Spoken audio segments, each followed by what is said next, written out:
Hola,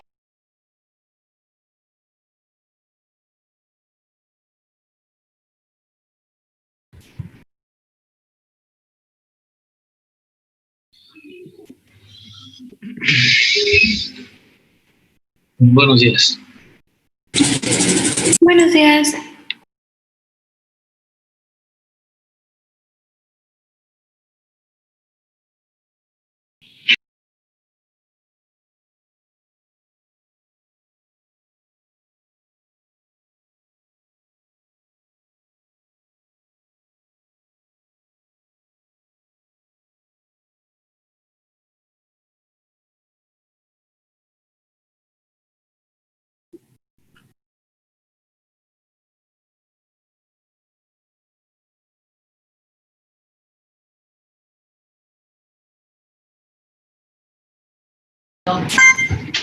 Hey, ¿qué?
Licencia. Persigue. Licencia, estoy en la camioneta, sí, sí es mía. Este, ya estuvieron un ratillo, lo trabajaron y luego le preguntan que se había tomado.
¿Ya entró el 2?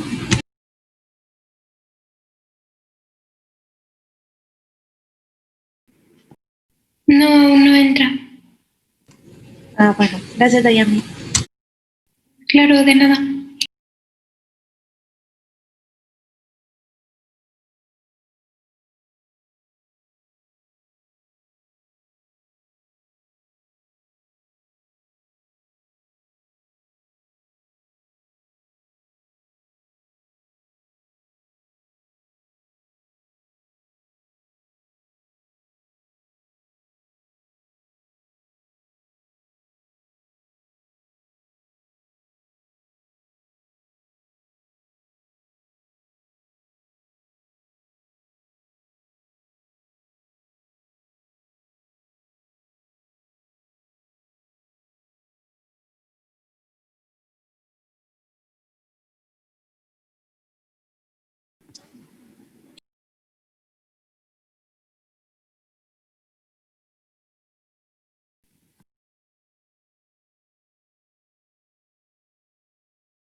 Buenas tardes.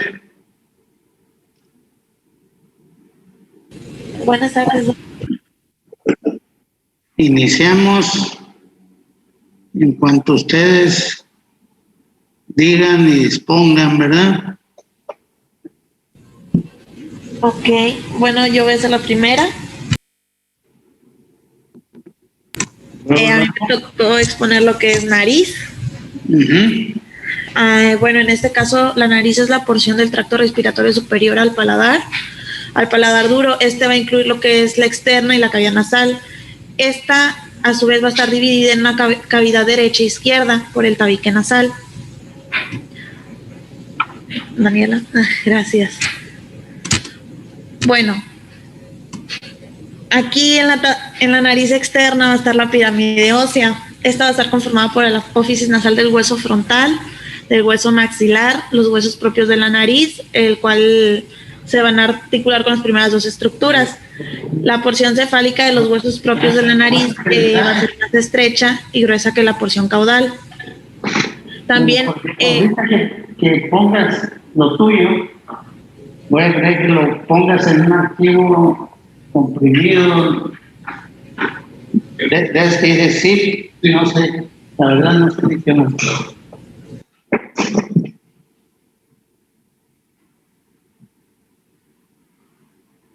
Adelante, adelante. Ok. Bueno, la forma y el tamaño van a variar y cada hueso nasal va a estar envuelto por el periósteo. La que sigue.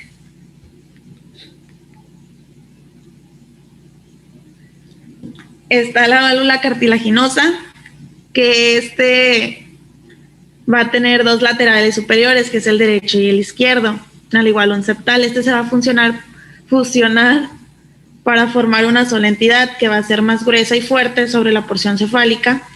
También su porción superior se va a unir con los huesos propios de la nariz.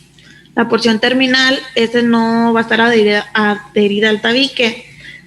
Cada uno va a estar envuelto por su propia cápsula fibrosa, como pueden ver igual en la imagen, que aquí están los cartílagos laterales superiores y el cartílago septal, perdón.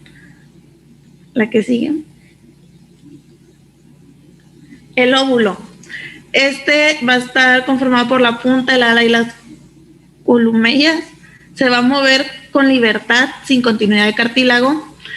Cada mitad del óvulo va a estar delimitado por el inicio de su correspondiente cavidad nasal.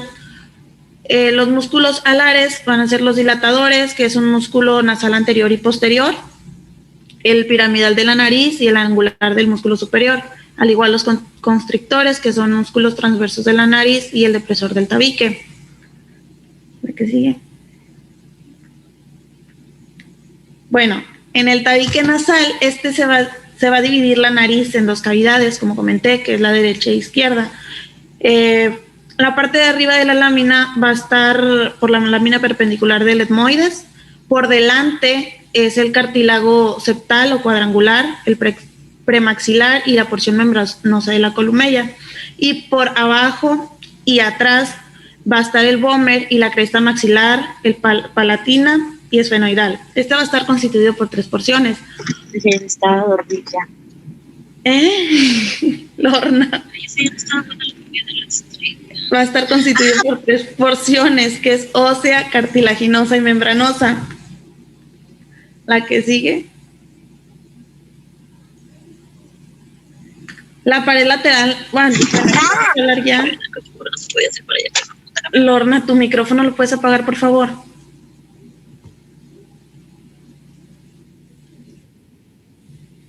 Sí, se escucha a Lorna peleando. Yo ya lo apagué, no te preocupes. Ok, bueno, la nariz interna, ya entrando a lo que es interno, en su formación van a ser 6 huesos craneales: maxilar, lagrimal, etmoides, el cornete nasal inferior, hueso palatino y el esfenoides. En la pared lateral nasal va a estar constituida en forma característica por la proyección de 3 o 4 cornetes.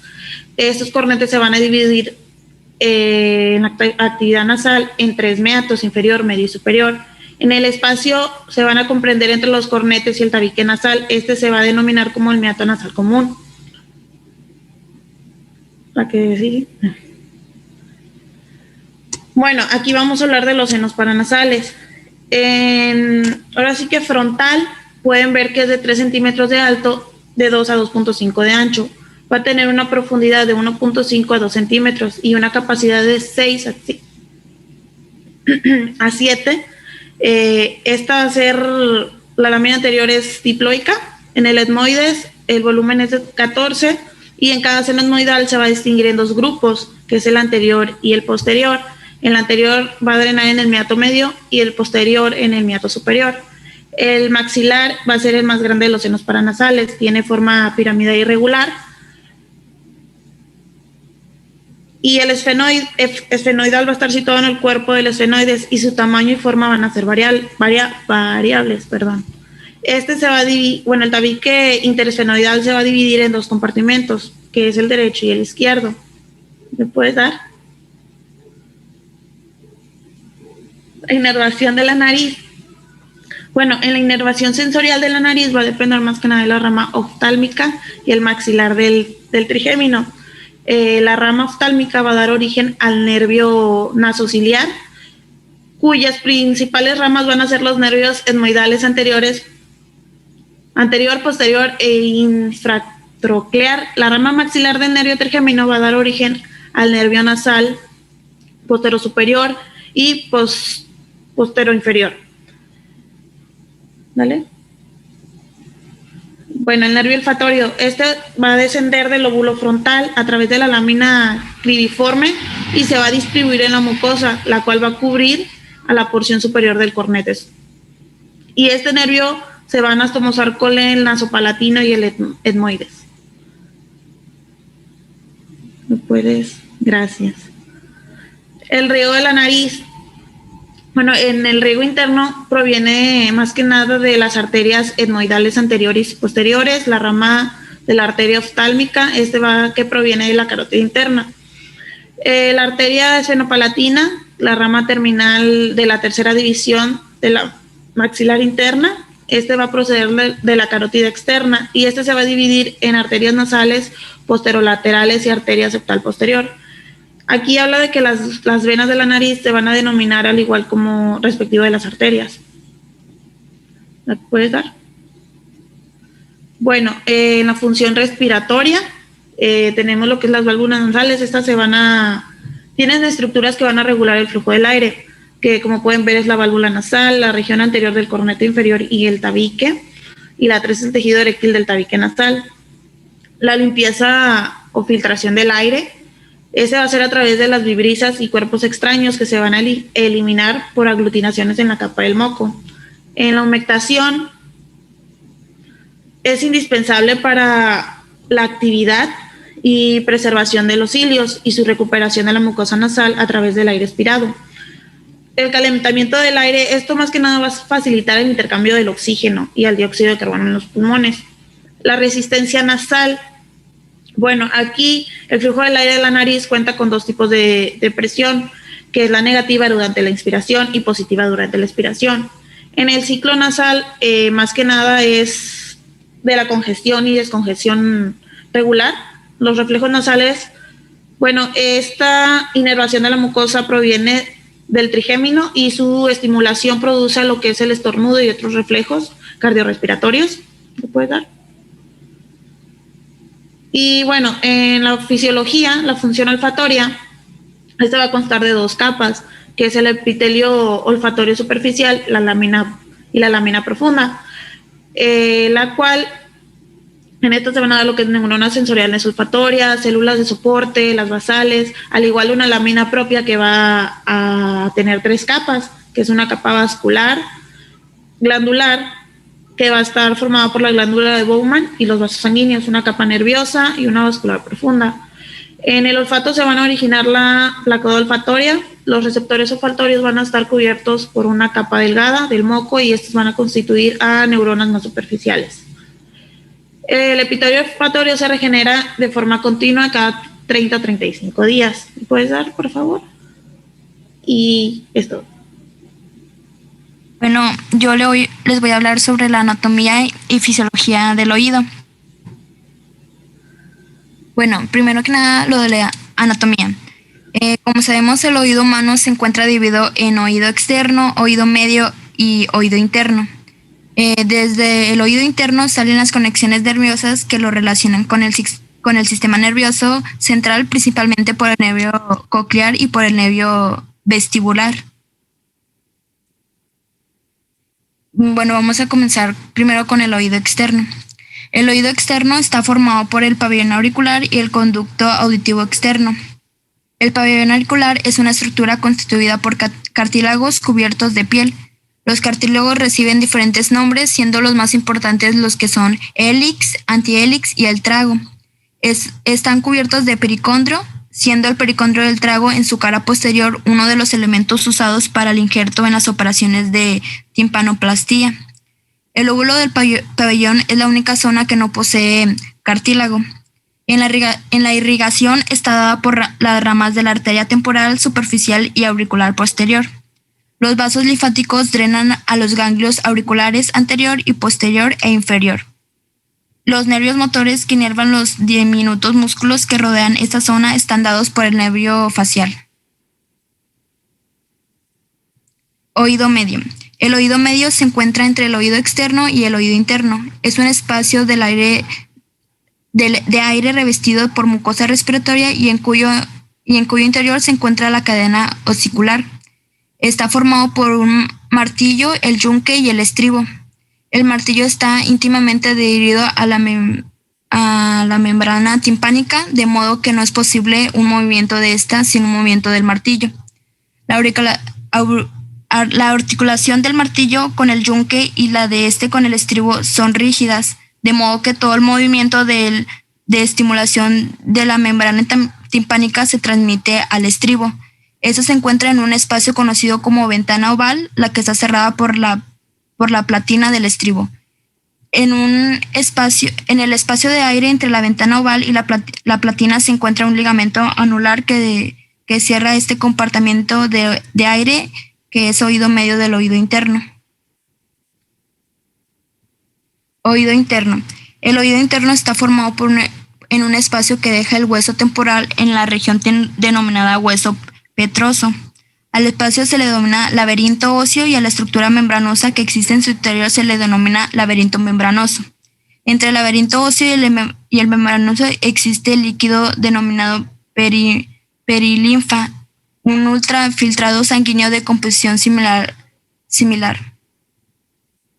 En el interior del laberinto membranoso existe otro líquido denominado endolinfa, producido por una estructura llamada estria vascular.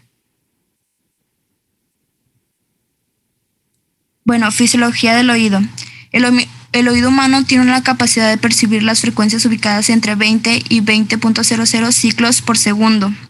En ambos extremos, estas capacidades son muy deficientes. Solo entre las frecuencias de 128 y 8000 ciclos por segundo, esta capacidad es mejor. El pabellón auricular no representa ninguna utilidad real en la especie humana, a diferencia de algunos animales como cérvidos, equinos y felidos, que mueven sus orejas en 180 grados. Además, se ha observado que algunos hipoacusios ponen sus manos en el pabellón logrado en un leve aumento en la percepción sonora. También se sabe que un individuo con ausencia de pabellón oye a grandes rasgos en forma normal.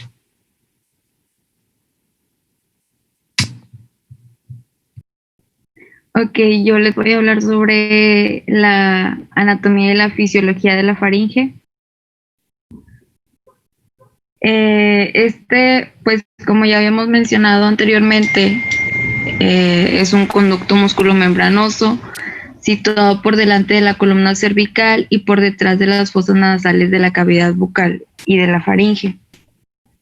Esta se extiende de la base del cráneo al borde interior de la sexta vértebra cervical y posee forma infundibuliforme o de uso.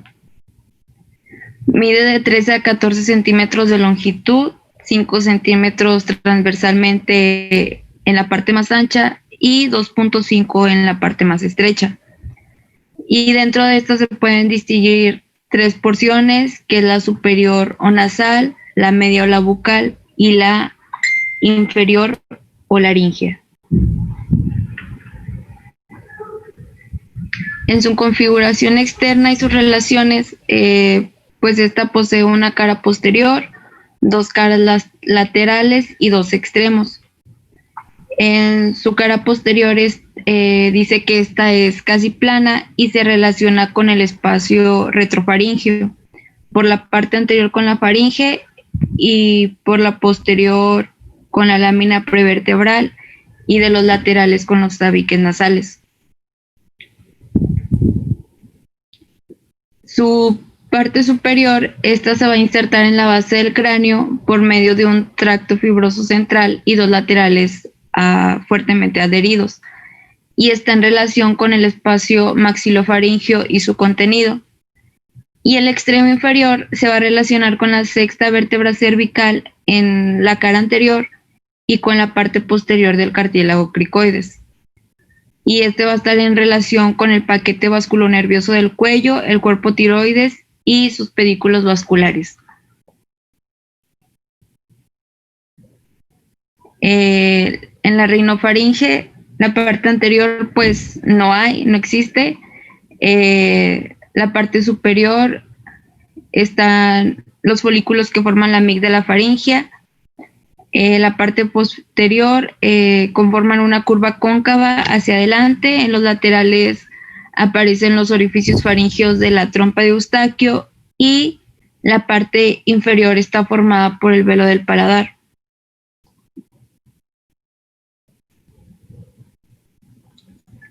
En la orofaringe, la parte superior está limitada hacia arriba por el velo del paladar. La anterior están los pilares del velo del paladar y las amígdalas palatinas. La parte posterior presenta una serie de relieves formados por numerosos folículos linfoides. Los laterales, estos están reducidos a dos canales que ocupan los ángulos laterales de la faringe, y la parte inferior, el plano horizontal, está trazado a través de... Ay, no alcanzo a leer.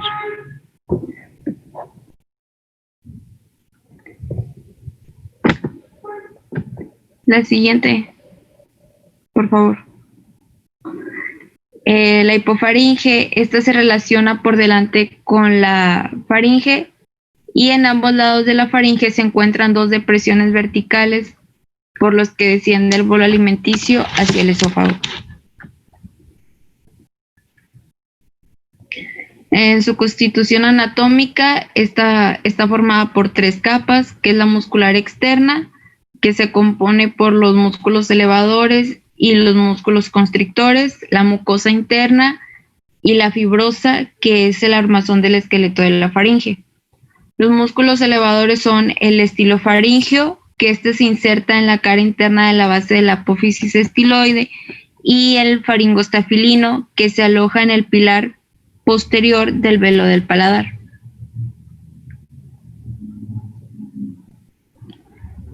En los músculos constrictores está el superior, que se inserta en el borde posterior del ala interna de la apófisis pterigoides, en el ligamento pterigomaxilar y en la parte posterior de la línea melilloidea. El constrictor medio, es de forma triangular y su vértice se inserta en el borde superior del cuerno mayor del hueso ioides. Y el inferior se va a insertar por delante en el borde posterior del cartílago tiroides.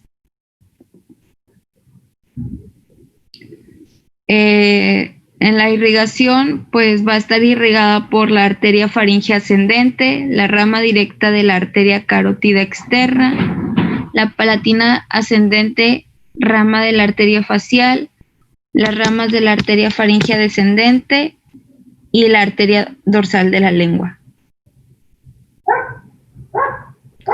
En los linfáticos de la rino y la orofaringe drenan a los ganglios retrofaringios y laterofaringios ipsi y contralaterales. En la cadena yugular alta, en la cercanía del orificio de salida de los pares craneales bajos por el agujero rasgado posterior y en la base del cráneo. Los linfáticos de la hipofaringe drenan en la cadena yugular media y baja, siguiendo el trayecto de la vena yugular interna hasta llegar al músculo homoyoideo. Los nervios, estos derivan del plexo faríngeo constituido en la cara lateral de la faringe por el glosofaringio, el neumogástrico, el espinal y el simpático. La sensibilidad se transmite por el neumogástrico, excepto la del pilar que va por el glosofaringio. La motilidad de los músculos faringios procede del glosofaringio y del ramo interior del espinal. Y de las funciones vasculares y secretoras se encargan los ramos simpáticos procedentes del ganglio cervical superior. En su fisiología, dice que posee 4 funciones, que es respiratoria, deglutoria, fonatoria e inmunológica. La función respiratoria consiste en transportar el aire desde las fosas nasales y la boca hasta la laringe. En la deglutoria, consiste en el traslado de los alimentos desde la orofaringe al esófago y esta presenta 3 tiempos. El primero, que es la bucal, que es voluntario. El segundo tiempo, que es faringio, y es involuntario y reflejo. Y el tercero, que es esofágico, y también es involuntario. La función fonatoria, participa con la boca y los senos paranasales. En el timbre de la voz, el tono se da por las cuerdas vocales y su intensidad va a depender de la fuerza respiratoria. Y en la función inmunológica, se anida en el anillo linfático de Waldeyer, constituido por elementos linfoides como las amígdalas, la palatina, la faringea y lingual.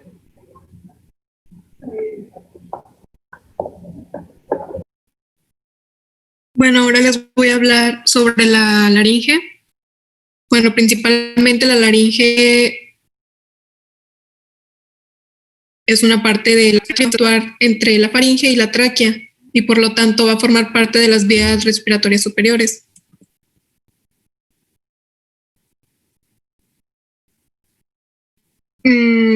La laringe cuenta con 3 regiones.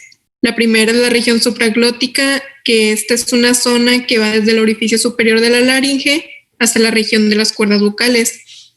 La región de la glotis, esta está formada por las cuerdas vocales verdaderas, permitiendo así la emisión de la voz.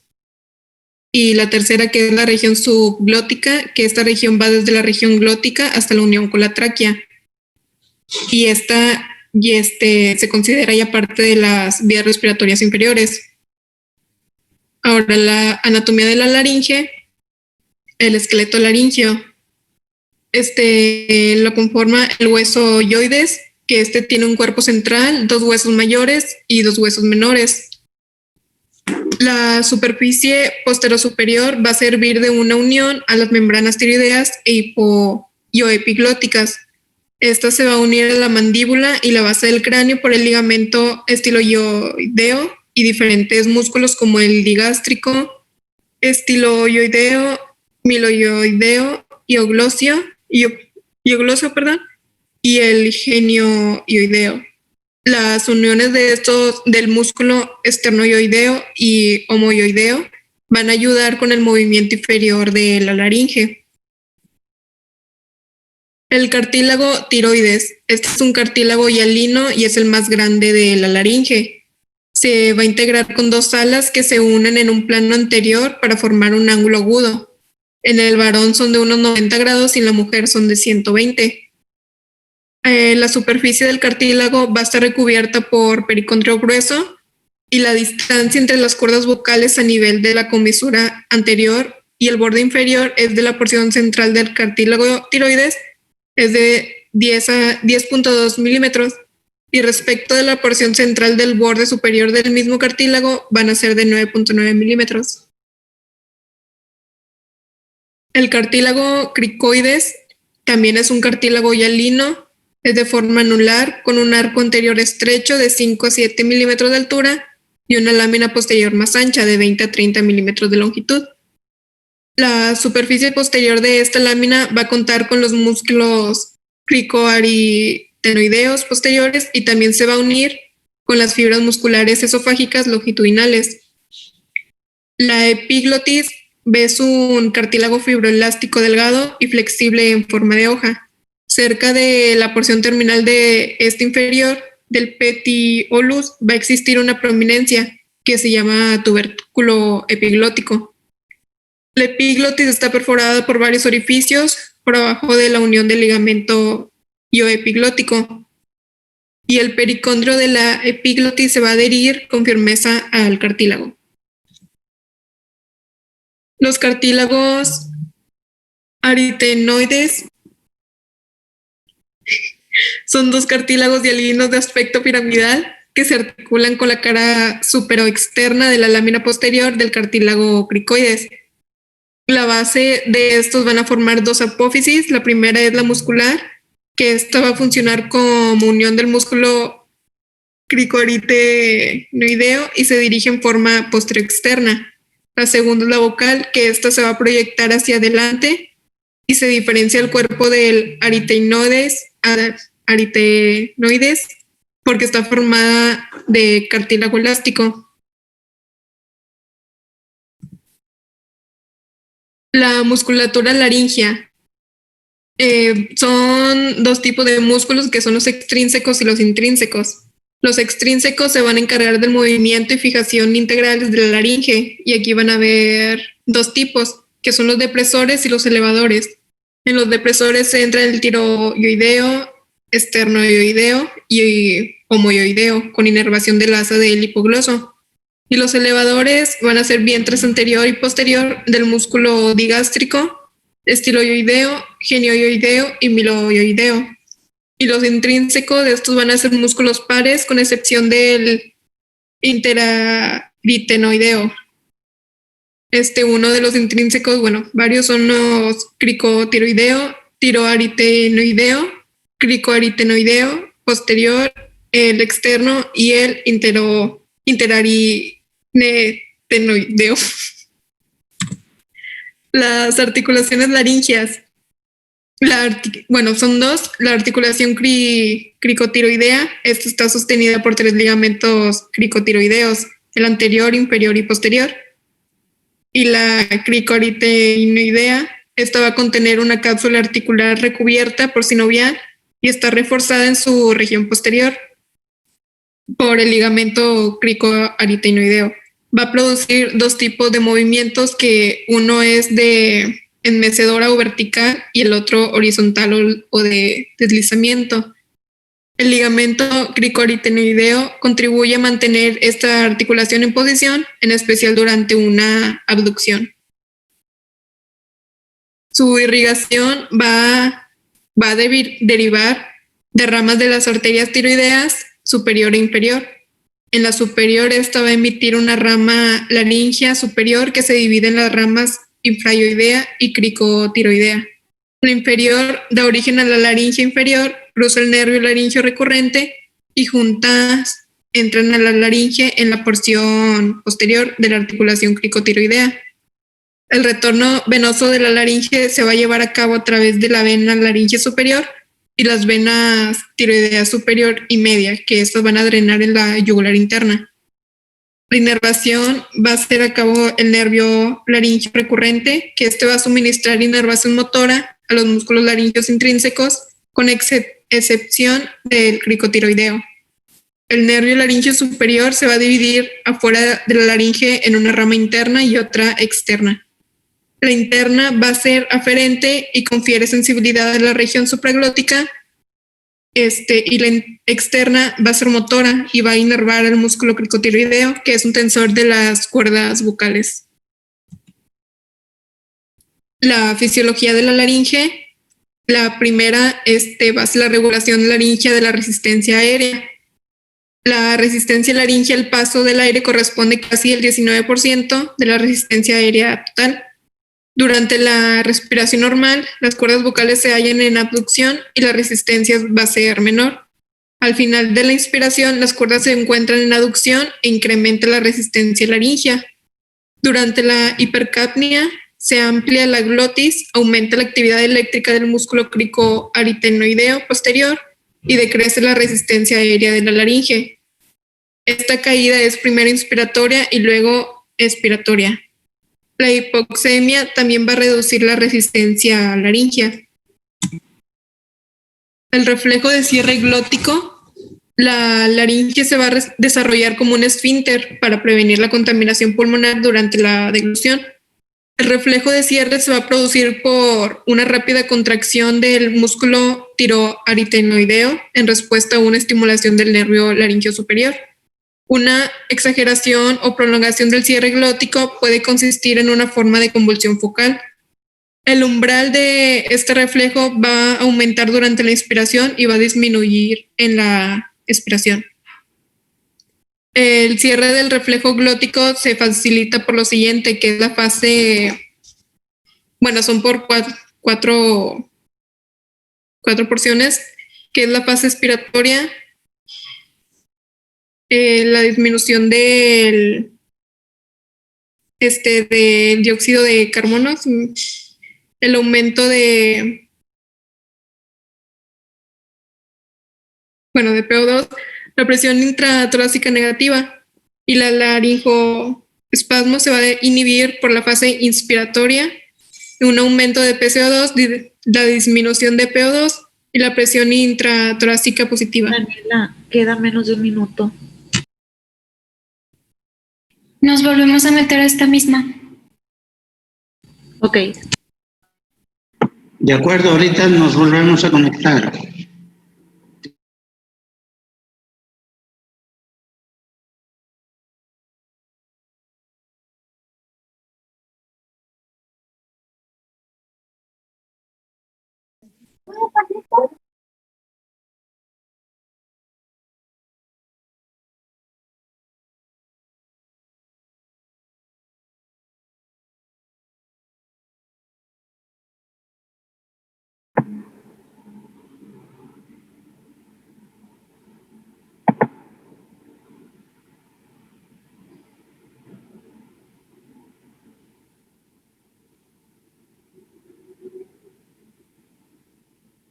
Continuamos.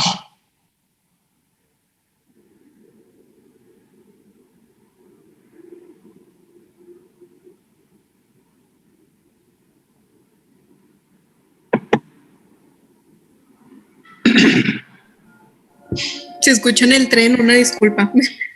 Bueno, la fonación, la laringe va a producir un tono fundamental del sonido, el cual se va a modificar por la acción de diferentes cámaras de resonancia que se van a encontrar situadas tanto en la región subglótica como arriba de la laringe. El sonido se va a convertir así en habla por acción de faringe, lengua, paladar, labios y estructuras continuas. La posibilidad de que una cuerda vocal entre en contacto con la contralateral depende en esencia de tres tipos de fuerzas.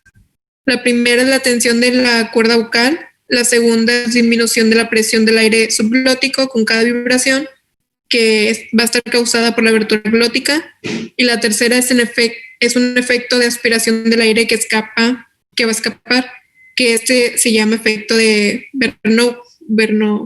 Bernoulli. Bueno, ahora les voy a hablar sobre la semiología en general de la otorrinolaringología.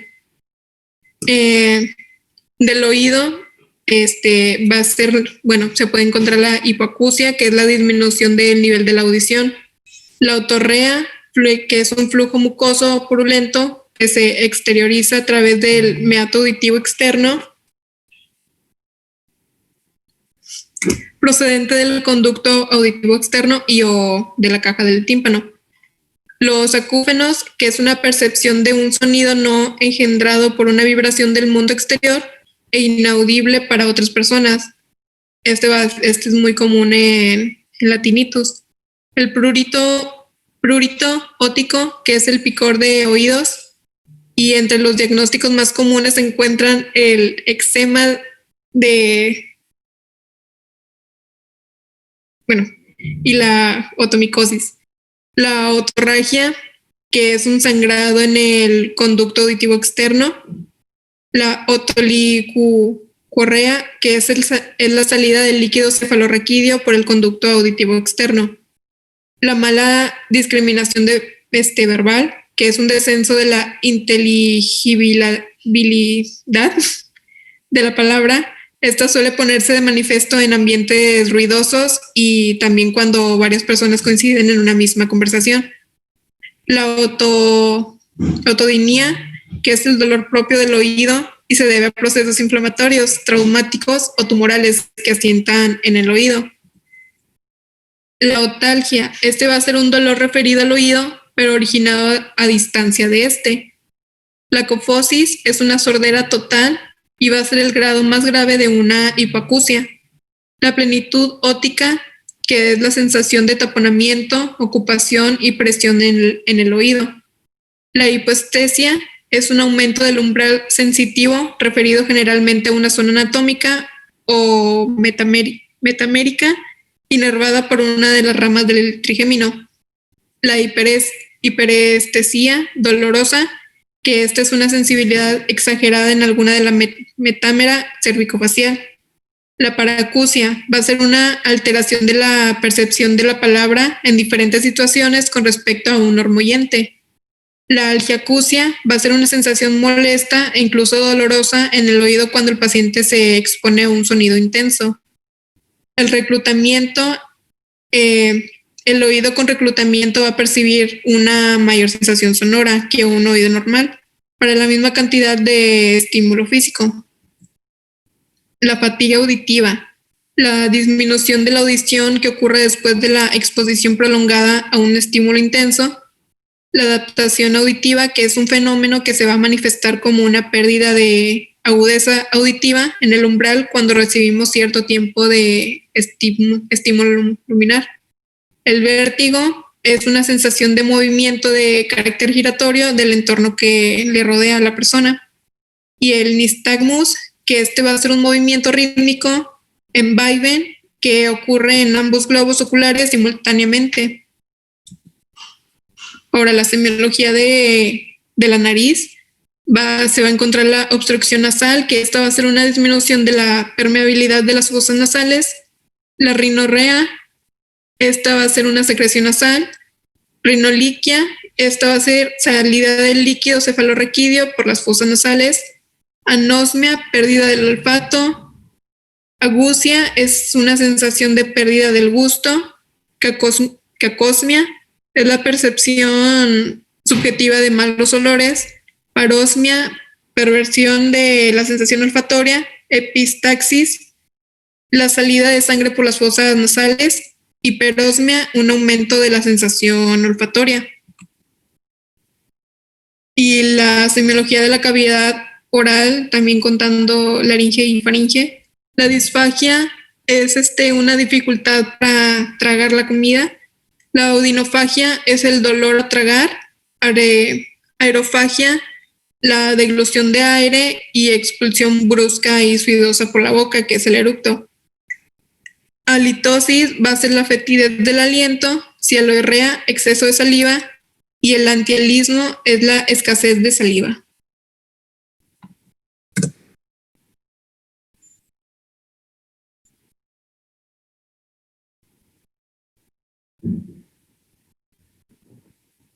Marlene.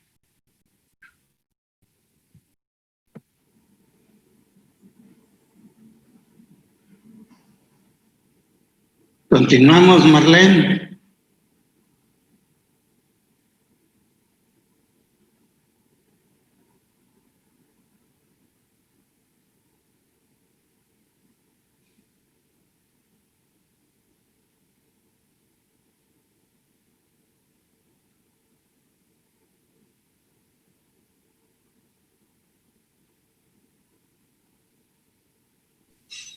¿Alguien más lo escucha? Es que dice que está hablando, pero no lo escucho yo. ¿Ya me escuchan? Me sacó. Ya. Ok, disculpen.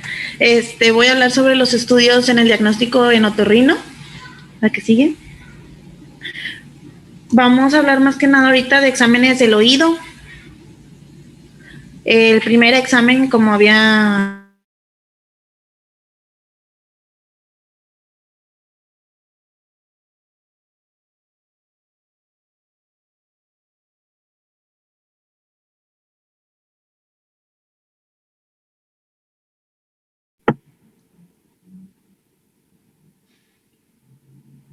No te escuchamos. comentado que anteriormente son las pruebas de diapasones, en donde siente. Si el caso... Mándeme. Adelante, no te escuchabas nada. ¿No me escucharon de todo lo que dije? Nada. Ay, disculpen. Lo siento, otra vez volvió a fallar esto. Bueno, voy a hablar de las pruebas de diapasón.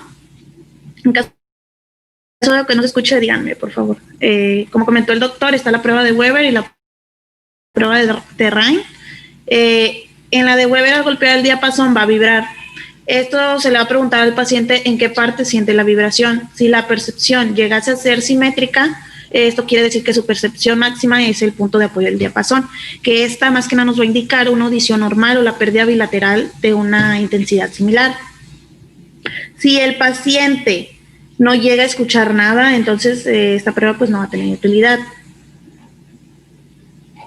En la prueba de Rhine, en esta se van a utilizar diapasones de 512 Hz, que se va a apoyar en el mastoide y se va a acercar al canal auditivo. El estímulo que va a llegar primero va a ser por la vía ósea, luego va a atravesar a través del aire.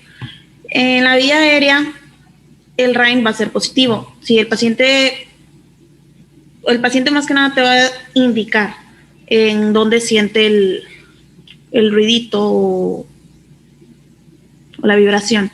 En Rhine positivo va a ser una audición normal o una hipoacusia sensorial.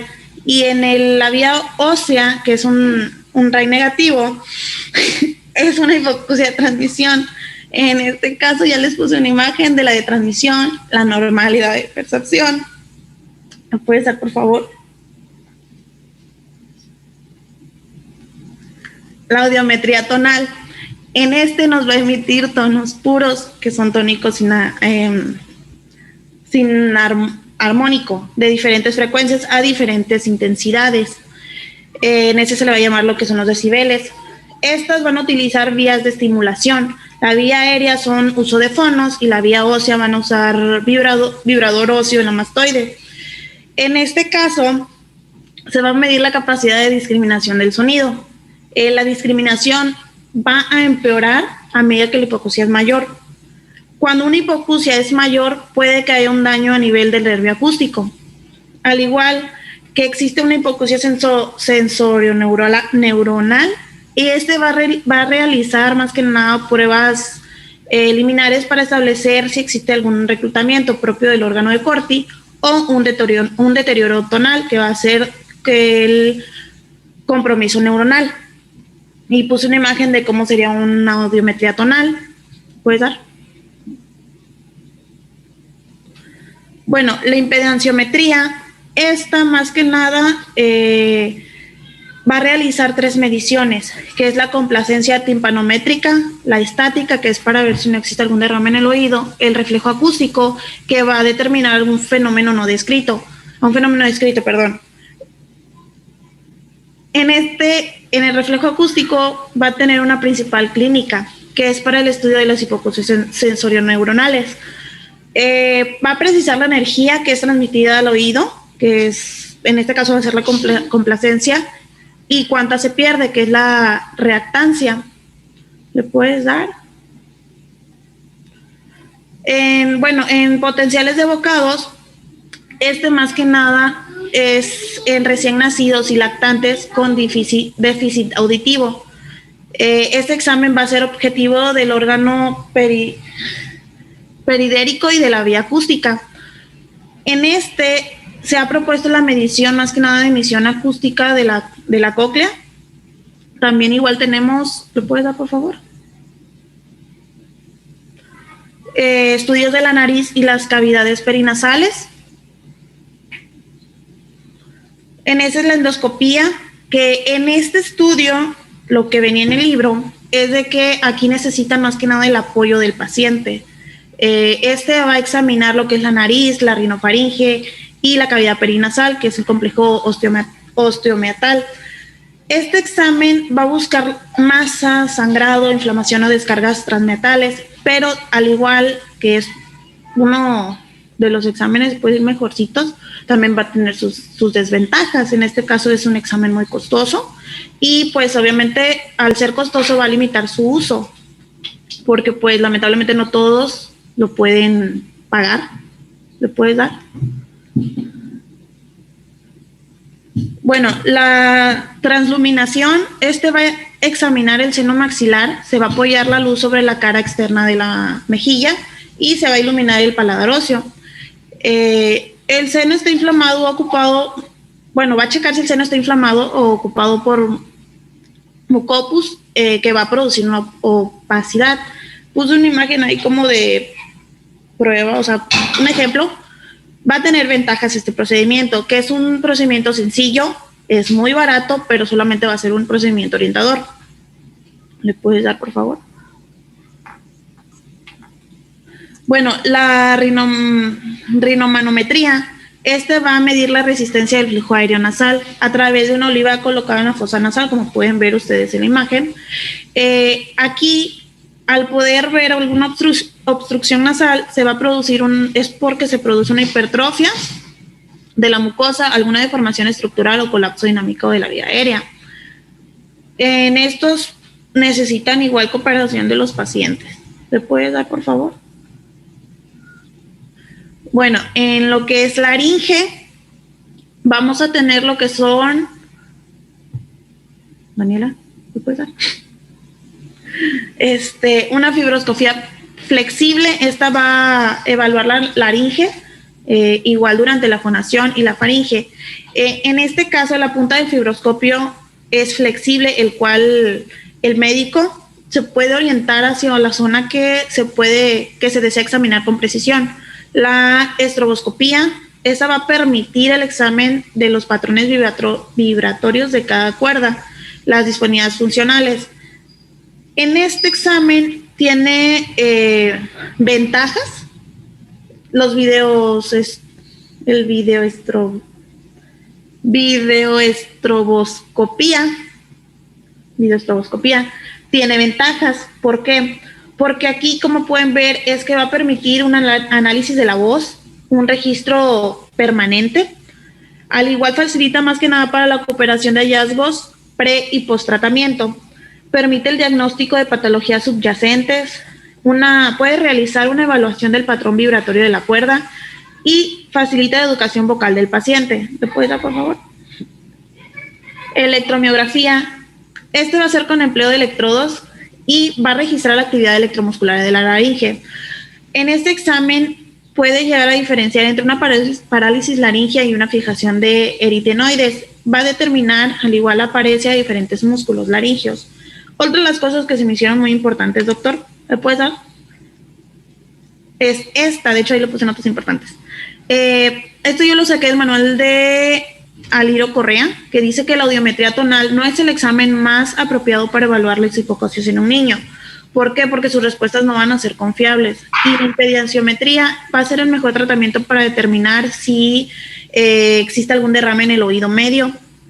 Habla también de la detección precoz de la hipoacusia, que dice que para es ideal hacerlo desde que nacen, con una audiometría tonal de potencial de bocados, y habla de que la fibroscopía va a permitir examinar a la laringe durante la fonación. Y de mi parte es todo. Muchas gracias. Muy bien.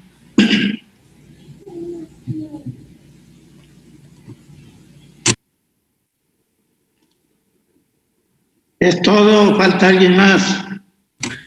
Yo soy la última, doctor. Ok. Muy bien. Entonces, ¿Alguna pregunta, alguna duda, algo que quieran agregar o aclarar?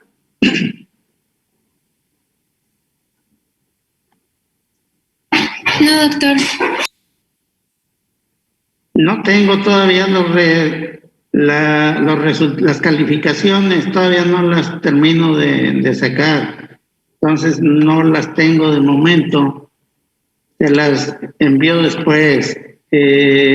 Voy a tratar de que enviárselas el lunes o martes a más tardar y nos conectamos nuevamente el miércoles, ¿verdad? Para continuar con la integración de todos los temas del curso y posteriormente poder hacer el examen ordinario, ¿verdad?